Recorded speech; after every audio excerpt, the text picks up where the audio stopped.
Hello বন্ধুরা, মৌসুমি কিচেনে আজকে একটা নতুন রেসিপি আমার সাথে শেয়ার করব। সেটা রেসিপির নাম হচ্ছে বাসন্তী পোলাও। আজকে গোপালের পোলাও রান্না করব আমি। তার জন্য কী কী লাগছে দেখিয়ে দিচ্ছি। বাসন্তী চাল, বাসন্তী পোলাও করতে কী কী লাগছে, এবং হচ্ছে তোমার এটা কামিনী ভোগ চাল 500, জল, জিরে আদা লঙ্কা বাটা, চিনি, কিশমিশ কাজু, লবণ, আর একটু কালার দিচ্ছি, এই যে কালারটা। আর এর মধ্যে একটা মশলার প্যাকেট আছে, যেটা বিরিয়ানি মশলা বলেন, ওই মশলা।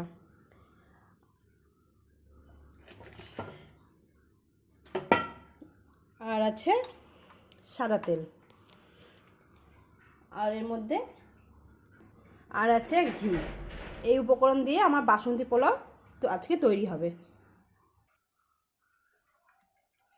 দেখুন, এবার আমি কড়াইয়ে তেলটা দিয়ে দিয়েছি, আর কটা তেজপাতা আমি দিয়েছি। 10টা মশলার 1 মিনিট, 10টা মশলার 1 মিনিট,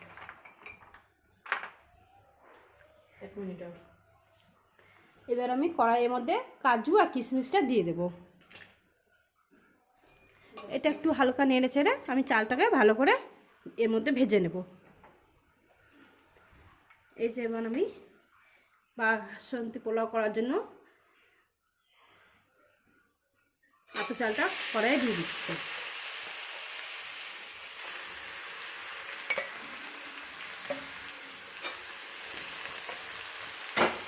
এই চালটা ভালো করে ভেজে নিতে হবে।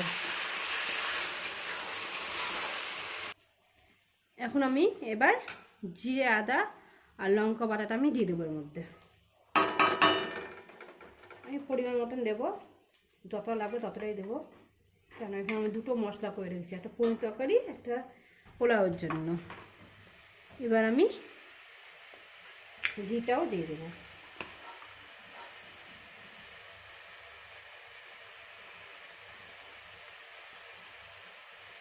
এই ঘিটা আমি দিয়েছি।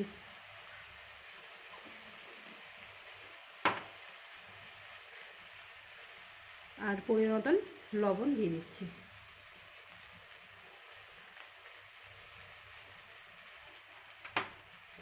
এবার আমি এটাকে ভালো করে কষে নেব।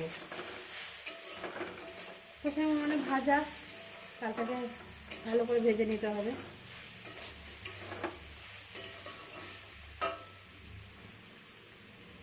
আর একটু আমি এই রঙটা একটু দিয়ে দেবো।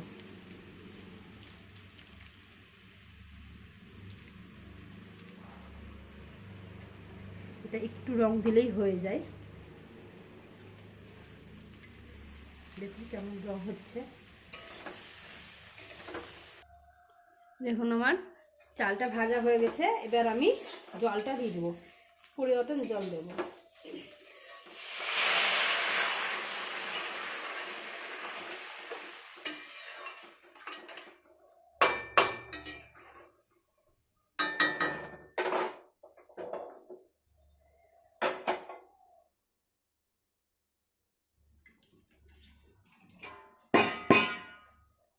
এবার আমি এটা দিয়ে ঢেকে দেবো একটু।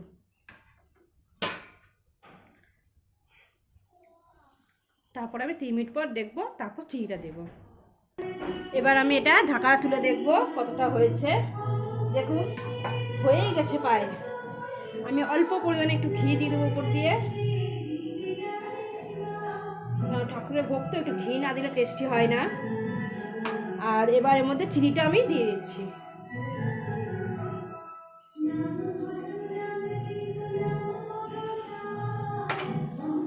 আর এর মধ্যে এবার গরম মশলাটাও আমি দিয়ে দিচ্ছি।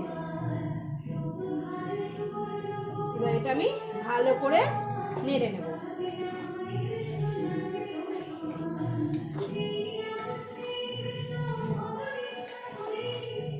এটা ভালো করে মিক্সড করে দিতে হবে, না হলে চিনি গরম মশলা একসাথে ফাইল হবে না।